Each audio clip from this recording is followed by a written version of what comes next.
tuning in, guys. This is Watch Your Style. I wanted to give you guys a big thank you for allowing me to hit 3,000 subscribers. That's a huge milestone for me. Over the past couple years that I really got into this channel and making content, I've really learned a lot about different watches, and I'm glad that I've been able to share those experiences with you guys. Thanks for joining me in that journey and supporting the channel. Now, if you guys have followed my channel for the past year or so, you'll see that it's been very Rolex intensive. That's not really intentional for me. It's actually just where I'm at in my watch collecting journey. If you see a lot of my other content, you'll see that I've had Seikos, I've had Omegas, I've had Timexes. So this is just currently where I'm at right now. But I will say that the most fun that I've had in my watch collecting journey are watches that are about priced around, I guess you could call it the mid-tier, $1,000 to maybe $3,000 or $4,000, maybe $5,000. I think it's because there's just such a wide variety of great watches to choose from, and it feels very unpretentious at that price point, and you as the consumer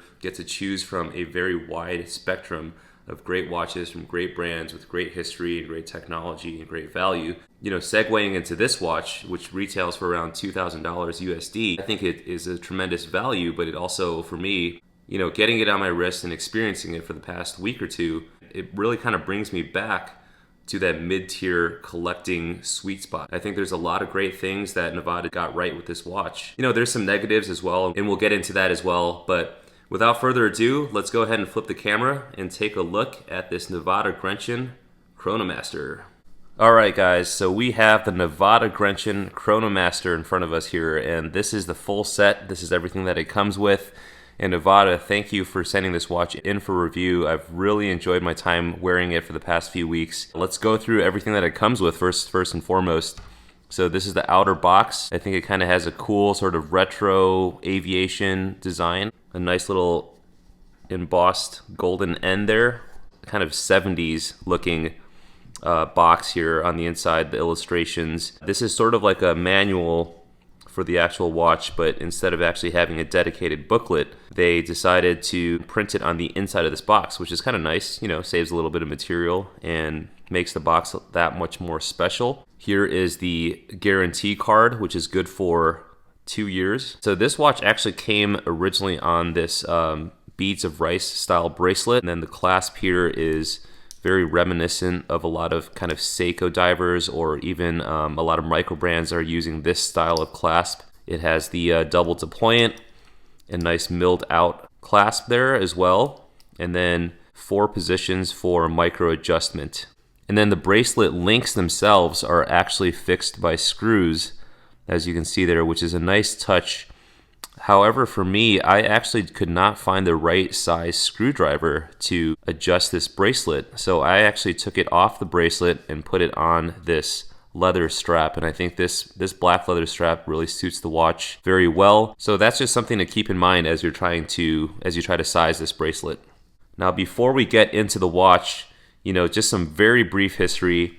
You know, Nivada Grenchen, they were actually founded in 1926 in Switzerland. They came out with the Chronomaster in the 1960s, but prior to that, in the 1930s, they actually made a deal with an American-based company named Croton to actually help import these watches and get them into the US. So this watch was designed with a lot of different functions in mind. Even in the name, right? It's the Chronomaster Aviator Sea Diver.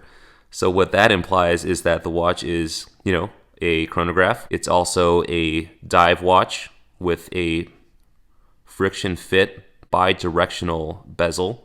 This watch is rated to 100 meters and does feature a screw-down crown. The pushers themselves are not screw-down, so you'll have to be careful activating this watch underwater. You should activate the pusher first prior to getting into the water. This is very faithful to the original 1960s Chronomaster. It's 38 millimeters in diameter, and it does have these curved lugs which conform to your wrist really well. You'll see drilled lugs there for easy strap and bracelet changes. 20 millimeters in terms of the lug width. In terms of the wingspan, or the lug to lug, this watch is 46 millimeters. The thickness, including this domed or boxed sapphire crystal, is 13 millimeters. So all in all, very compact, very wearable. One of my favorite YouTube channels, ID Guy, who also reviewed this watch recently, dubbed this the smartwatch of the 1960s.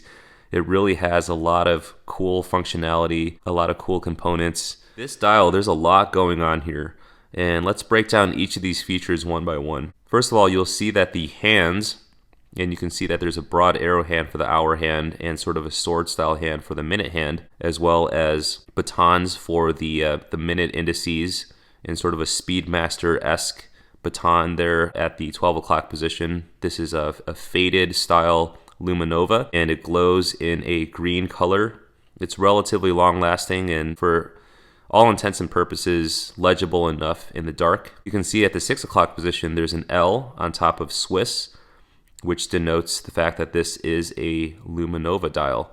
In the 1960s version of this watch, the L was absent, and I think they used tritium back in the day. And then you can see that around the perimeter of the minute track, it's a very tightly printed tachymeter, which is a very useful complication if you're timing the speed of a moving object, such as a vehicle, around a fixed distance, such as a racetrack. The sub-register at the 3 o'clock position is for the passing minutes, and you'll see that there's actually a red zone there. When this watch was initially conceived, it was for if you had a regatta and you had to count down to the first 5 minutes before the race began. That's my understanding of it. Kind of a cool little design there. Brings a nice pop of color to the dial. At the 9 o'clock position, it is the passing seconds. You can see the chronograph hand there ticking along. To activate that, you just push this top pusher.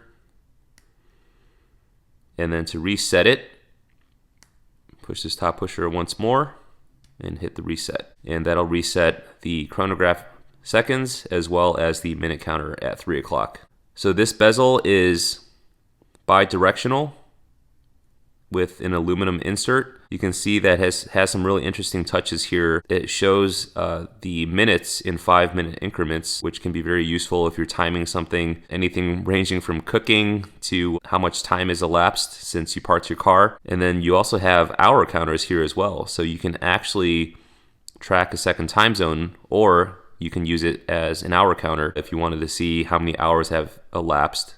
Now, I opted for the automatic version. It's definitely a convenience for me personally, even though the manually wound version is more true to the original and is actually a little bit thinner. I still opted for the automatic because it does have the screw down crown and is a lot more convenient, so I don't have to wind it every day, but your mileage may vary on that. So just operating the crown is nice and simple.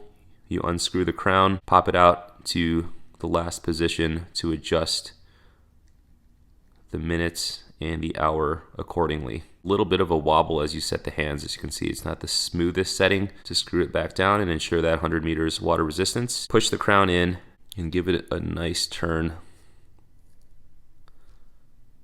until you can't turn the crown anymore. Now let's put this watch on my 6.5-inch wrist. I actually really enjoy how this watch wears. I no longer have this watch, but I did have the Speedmaster Professional. It makes me think of that watch through and through.